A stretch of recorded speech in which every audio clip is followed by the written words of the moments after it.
ರೇಣುಕಾಸ್ವಾಮಿ ಕೊಲೆ ಕೇಸ್ ಆರೋಪಿಗೆ big relief ಸಿಕ್ಕಿದೆ. ರೇಣುಕಾಸ್ವಾಮಿ ಕೊಲೆ ಕೇಸ್ನಲ್ಲಿ ಮೊದಲ ಜಾಮೀನು ಸಿಕ್ಕಿದೆ.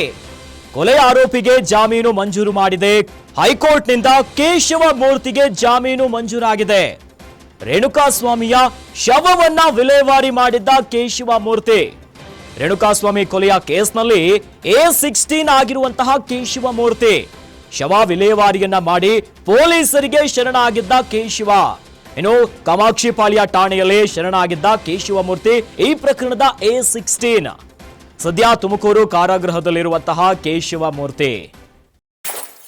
ಚಿತ್ರದುರ್ಗದ ರೇಣುಕಾಸ್ವಾಮಿಯ ಭೀಕರ ಕೊಲೆ ಪ್ರಕರಣದಲ್ಲಿ A1 ಆರೋಪಿಯಾಗಿ ಪವಿತ್ರ ಗೌಡ ಮತ್ತು ನಟ ದರ್ಶನ್ A2 ಆರೋಪಿಯಾಗಿ ಜೈಲಿನಲ್ಲಿದ್ದಾರೆ.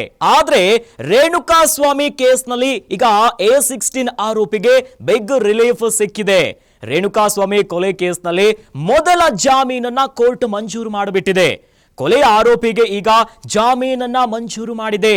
ಹೈಕೋರ್ಟ್ನಿಂದ A16 ಆರೋಪಿಯಾಗಿದ್ದಂತಹ ಕೇಶವ ಮೂರ್ತಿಗೆ ಜಾಮೀನನ್ನ ಮಂಜೂರು ಮಾಡಲಾಗಿದೆ. ರೇಣುಕಾಸ್ವಾಮಿಯ ಶವವನ್ನ ವಿಲೇವಾರಿ ಮಾಡಿದ್ದ ಕೇಶವ ಮೂರ್ತಿ. ಇನ್ನು ರೇಣುಕಾಸ್ವಾಮಿಯ ಕೊಲೆ ಕೇಸ್ನಲ್ಲಿ A16 ಆರೋಪಿ ಆಗಿದ್ರು. ಶವ ವಿಲೇವಾರಿ ಮಾಡಿ ಪೊಲೀಸರಿಗೆ ಶರಣಾಗಿದ್ದ ಈ A16 ಆರೋಪಿ ಕೇಶವ ಮೂರ್ತಿ ಕಾಮಾಕ್ಷಿಪಾಳ್ಯ ಠಾಣೆಯಲ್ಲಿ ಶರಣಾಗಿದ್ದ ಕೇಶವ ಮೂರ್ತಿ. ಆದರೆ ಈಗ ಹೈಕೋರ್ಟ್ನಿಂದ ಜಾಮೀನು ಮಂಜೂರಾಗಿದೆ. ಸದ್ಯ ತುಮಕೂರು ಕಾರಾಗೃಹದಲ್ಲಿರುವಂತಹ ಕೇಶವ ಮೂರ್ತಿ ಈ ಮೂಲಕವಾಗಿ ರೇಣುಕಾಸ್ವಾಮಿ ಕೊಲೆ ಕೇಸ್ನಲ್ಲಿ ಈಗ ಮೊದಲ ಜಾಮೀನು ಮಂಜೂರಾಗಿದೆ. ಕೊಲೆ ಪ್ರಕರಣದ A16 ಆರೋಪಿಗೆ ಈಗ ಜಾಮೀನು ಮಂಜೂರಾಗಿದೆ.